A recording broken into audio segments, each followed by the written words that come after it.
ۋەتەنپەرۋەرلىك ئادىمىلىكنىڭ يەنە bir ئاتىلىشىدۇر. ئاپتورى مۇھەممەد يۈسۈپ. Birinci qism. Vətən söygüsü ən təbii, ən müqəddəs və ən səmimi söygüdür. Çünki hər qandaq bir adam özünün tug'ilib o'sgan vatanini yaxshi ko'rdi, uningdan ayrilganda qattiq seg'inadi, vujudi vatanidan ayrilsimi, qalbi qat'iy ayrilolmaydi. Bir arab shoiri mundaq degan ekan: Söygüngni ber faqat tunji yurtingga. Tunjisi haqiqiy söygüdür hay hay.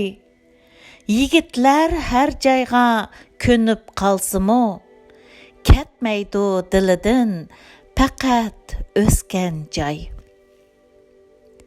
Har kimning vatani xuddi onasining bag'ridek issiq va orom baxshdir.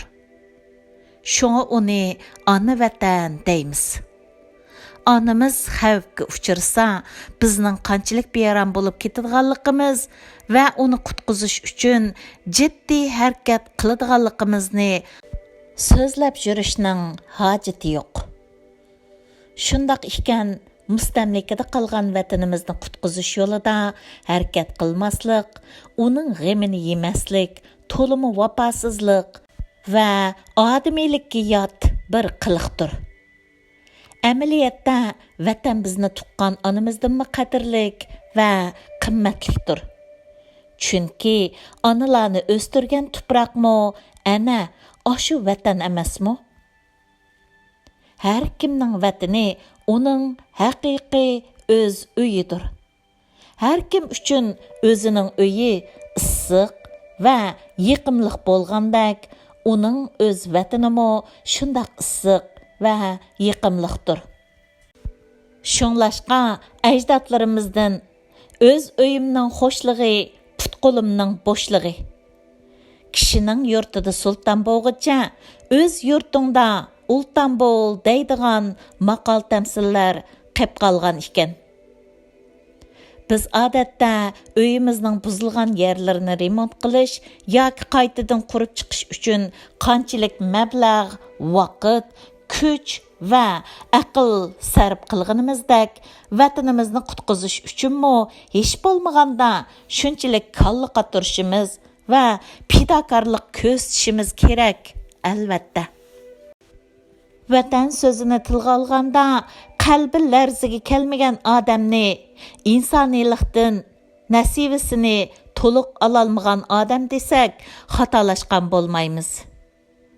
Vatan har insonga nisbatan eng qimmatli bo'lib, uning yo'lida pul, milini, jinini va qimmatlik har narsani fido qilishga arziydi. Vatan xalqni düşmanlarının suiqastlaridan jon tikib qo'g'dash har bir musulmonning, har bir odamning bosh tortib bo'lolmas burchidir. Vijdonliq inson o'z vatanini so'yishni insonlik burch deb biladi. Chunki inson xarakteri yaxshilikqa yaxshilik qaytarishdir. Yaxshilik qilganni so'yishni tabiiy zaruriyat deb to'naydi. Dünyada insan üçün onunğa ılıq bağrını içib, onu türlük nimetler bilen kütüp algan, onu barcha yaxşılıklardan behriman qılgan, köksü qarnı keng, qoynu ılıq, əşu, anı vətinidanmı söyümlük biri barmı? Yaxşılıqını yaxşılık qilish bilen qaytırış üçün onundanmı a'la biri barmı? İslamda vatan söygüsü. Şəksiz ki, İslam dinimizdə vatan söygüsü Allah Taala və onun peyğəmbərinin söygüsüdən qalsa, ən şərəflik və ən müqəddəs söygüdür. Haqiqi mömin adam əlbəttə öz vatanını söyüdü, onunğa sadiq buludu. Çünki haqiqi möminlik vafadarlıqni talab qılıdı. xuddi ibodatlarmı insonni boshqa maxluqotdan alohida farqliq bir mo'jizat sifatida yaratib, uningga bu koinotning yaxshiliklarini va yer yuzining xo'jayinligini ato qilgan karamlik Allohga shukr va minnatdorlik izhor qilgan holda ado qilinadigan bir vafo burchi bo'lgandek, vatanni so'yish, uningga kuyinish, uning ozodligi yo'lida mol-mulkini, jinini va qimmatlik har narsani pido qilish har qanday bir fuqaroning eng aqalli vabo burchidir. İslamda vətənpərvərlik.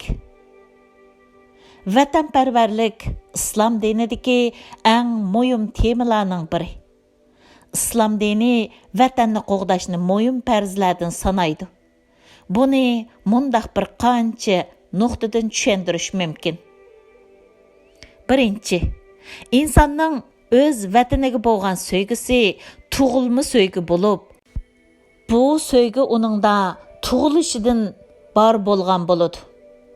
İslam dini vatan sevgisini alayda muhim o'ringa qo'yadi va uningga tashabbus qiladi. Chunki İslam dini insonning tabiiy fitratiga zid kelmaydi. Balki tabiiy tuyg'uni va fitratni parvish qilib, uni yetaklaydi.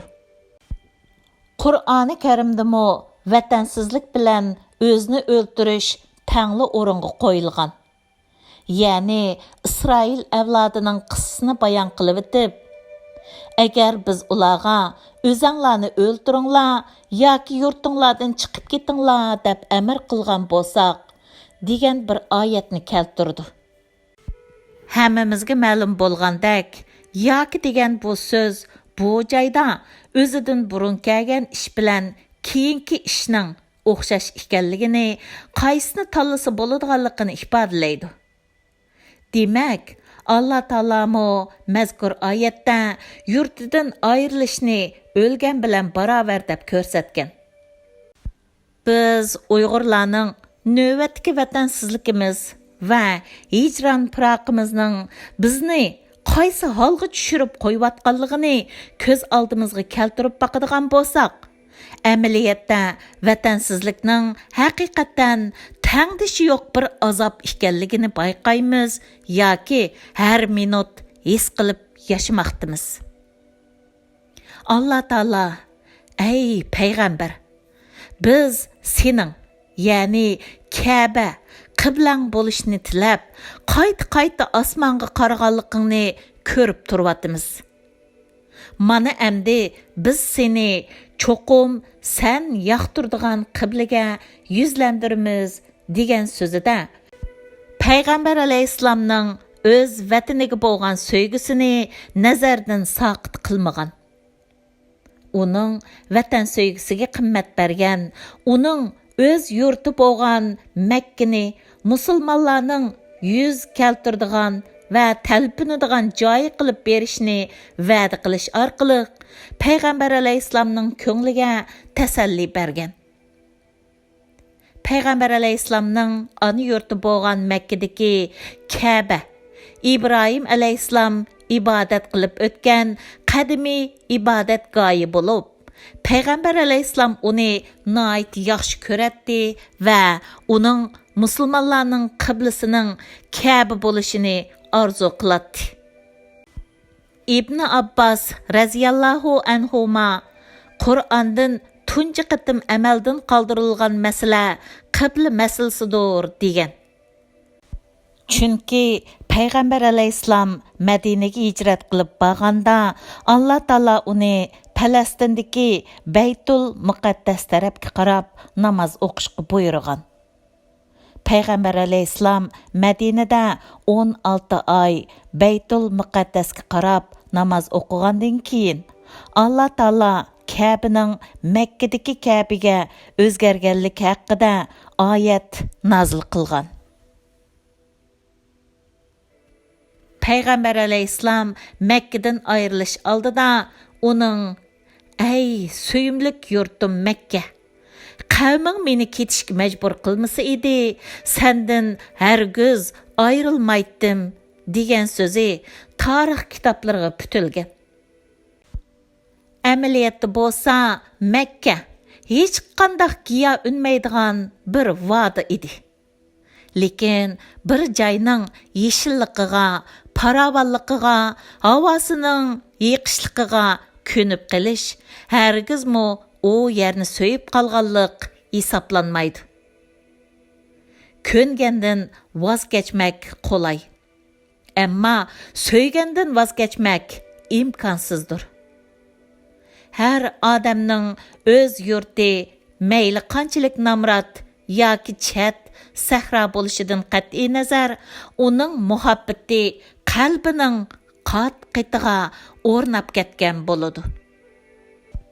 Sahoba Asilul G'ifari raziyallohu anhu Makkadan hijrat qilib Madinaga kelganda Payg'ambar alayhissalom uningdan Makkaning ahvolini so'raydi. U Makkaning yulg'unlari chechaklayotganligini va u yerning bir qancha sifatlarini tilga ilishiga Payg'ambar alayhissalom bo'ldi qilsangchu, yuragimni birdam aromiga qo'ysangchu deydi. Bu qissa to'g'risida o'xshamagan rivoyatlar bo'lib, ba'zilarda Payg'ambar alayhissalomning ko'ziga lo'mmada yosh olganligi bayon qilingan. Ikkinchi, insonning o'z vatanini qo'g'dishi islom farzlarining eng muhimlaridan biridir. Chunki islom dini vatanning barliq fuqarolarga vatanni qo'g'dashni va dushman kelsa uningga qarshi ayol, cho'ng kichik hamma birdak jihodga chiqishni farz qilgan. Jihod haqida tushgan tunji oyat vatan masalasida tushgan bo'lib, Alloh taolo musulmonlarga ularni o'z vatanidan qo'g'lab chiqargan, uy joylarini, mol mulklarni tortib olgan kofirlarga qarshi jihod qilishni farz qilgan. Hujum qiling'ichilarga zulmga uchirganligi uchun qarshilik ko'rsatishga ruxsat qilindi. Shubhisizki Alloh ularga yordam berishga albatta qodirdir. Ular faqat Rabbimiz Allohdir deganligi uchunla o'z yurtlaridan nohaq haydab chiqarilgan edi. Islom tarixi vatанпарварlikning namunasidir. Payg'ambar alayhissalomning zamonida yuz bergan Badri, Uhud va Xandaq qatorliq cho'ng urushlarning vatanni qo'g'dash, Madina Munavvardan iborat musulmonlarning tunji davlatini va yagona vatanini qo'g'dash uchun bo'lganligini va mushu urushlarning hammasi Madina Munavvar shahrining atrofida yuz berganligini bilganimizda, jihodning islom diyorini qo'g'dash uchun buyurilganligini tushunib yetimiz.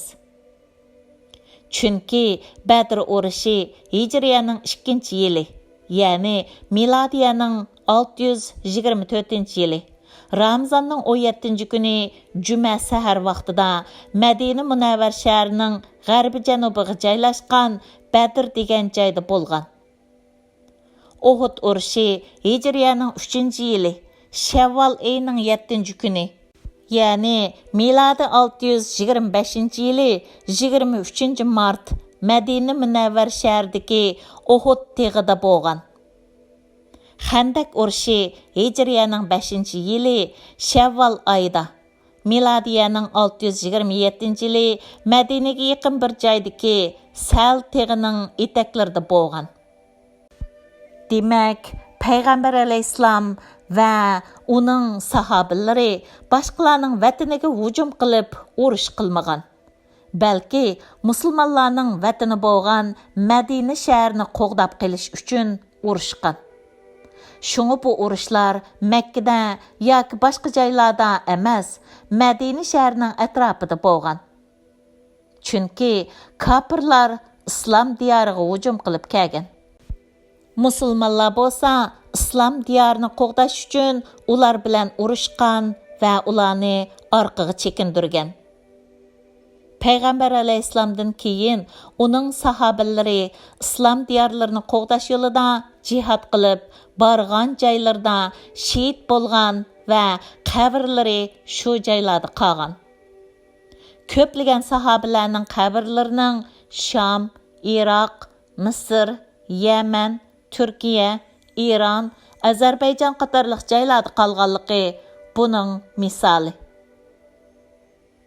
Peyğəmbər əleyhissalamның Mədinəyə hicrat qılğandan keyinki 10 yıllık hayatını misal qıladigan bolsaqmı, Peyğəmbər əleyhissalamның Mədinədəki hayatı musulmonlarning tunji dövləti bolğan Mədinə Münəvvər şəhərinin Məkkə və onun ətrafındakı Ərəb qəbilələrinin hücumundan qoğdaş bilan muhacirlarning asli vətəni bolğan Məkkə Mükerrem şəhərini müşriklarning çangılıdan azad qilish arzusi və tayyorligi bilan o'tganligini bilamiz. Allah Peyğəmbərning tushini haqiqiy turda rastga aylantirdi. Ey Peyğəmbər, Allah xolisa sizlar xotirjam bo'lgan, ba'zilaringlar boshlaringlarni tushirgan va ba'zilaringlar qirqigan holda qo'rqmay cho'qim masjidi haramga kirsizlar degan oyatmi Peyğəmbər əleyhissalamның öz vətini Məkkəni qanchalik seg'inganligining va uningga kirishga qanchalik taqozo bo'lib ketganligining amaliy ifodasidir. Peyğəmbər əleyhissalam 23 yillik payg'ambarlik hayotining 13 yilini Məkkədə, qolgan 10 yilini Mədinədə o'tkazdi. Peyğəmbər əleyhissalam Məkkədəki 13 yillik payg'ambarlik hayotida avvalgi 3 yilni kishilarni islomga maxfiy da'vat qilish, keyingi 10 yilni islomga oshkor da'vat qilish bilan o'tkazgan bo'lsa-mu, bu jarayonda shariatning amkonlari va qonun tuzumlari belgilanmagan. Faqat Madinaga hijrat qilib berib, u joyda davlat qurgandan keyinla shariat amkonlari va qonun tuzumlari icra qilinishga başlagan. Buningdan shu xulosani chiqarishga bo'ladi-ki, dinning amr farmonlarini ijro qilish va ibodatlarni erkin holda o'rindash uchun albatta vatan kerak. Mustaqil davlat kerak. Biz islomning ro'yiga amal qilmadik. Bu masala shundoq ro'shan va aniq tursa-mu, necha 100 yildan beri İslam dinining vətanpərvərligi, vətənni qoğdaşning naqadar moyun pərz ekanligi musulmonlarga o'rgatilmay keldi. Madraslardagi darsliklardan o'rin ololmay keldi. Musulmonlar islom dinining shariat amkonlarini to'liq o'rindash va musulmonlarning azizligini, hurligini saqlab qolish uchun mustaqil vatanning naqadar zarur ekanligini bilmay keldi. Shu sababdan bo'lsa kerak, keyin bir qancha 100 yil ichida musulmonlarning diyorlari kofirlar tarafidan besilindi, boyliqlar talon-taroj qilindi, o'zlari xorlandi. Hozirmi nurg'unlari mustamlika hayotida, yana ko'plari beqindilik hayotida yashashga majbur bo'lib kelmoqda. Chunki musulmonlar vatanni qo'g'dashning dinni qo'g'dashga o'xshashli zarur majburiyat ekanligini, mustaqil vatan bo'lmasa dinning farmonlarini bajo keltirgil bo'lmaydiganligini tushunmadi va tushundirilmadi. Buningda eng orqada qolgan va eng cho'ng ziyon tortgan xalq yana bizning Sharq Turkiston xalqimiz bo'ldi. Chunki Sharq Turkistonga islom dinimiz kirganga 1000 yildan oshgan bo'lsa-mu, dinimizning vatanparvarlik ro'yi, vatanni qo'g'dashning farzligi, mustaqil vatanning naqadar zarurligi haqidagi prinsiplar va ta'limotlar xalqimizga yetib kelmagan. Ularga o'rgatilmagan. Maktab madrasalarimizda bu temada darslik bo'lmagan. Ulamolarımızning va'z tabliqlaridami bundaq bir temaga o'rin berilmagan. Natijada xalqimiz dinimizning əməl, ibadət qismini ügünüb, dinimizdeki özümüzni qoğdab qilishimizning ən asaslıq tutqusu bolğan vətənpərvərlikdən bütünlüy xəbərsiz qalğan. Şunu bizdə əcdadlarımızdan tatıb vətən söyüş, onu qoğdaş eňi yetilmegen. Bundan 100 yıl ilgiri, yani 1915 yılı Türkiye'nin Çanakkale şəhərdə 300 mingdan köprək Türk əskeri əziz canini vətəni üçün təqdim qilish bədəliga Türkiyəni tajovuzchi qo'shinlarning hujumidan qo'g'dab qolgan chaqda bizning xalqimiz vatan degan nima, mustaqillik degan nima, hammadan xabarsiz holda boylarimiz aysh ishratda, yo'qsullarimiz qo'rsoq g'amida ovora edi. Abduqodir Domollamga o'xshash qalbi o'yg'oq, vijdonliq yo'lboshchilarimiz jamiyatdan yaklanayotgan, jon baqar mollalarning bozori eqiyotgan shu chaqlarda xalqimizda vatan degan ong bo'lmadi. Ta hozirgacha xalqimizda vatanparvarlik ro'yi umumlashib bo'lolmadi. Davomi bor.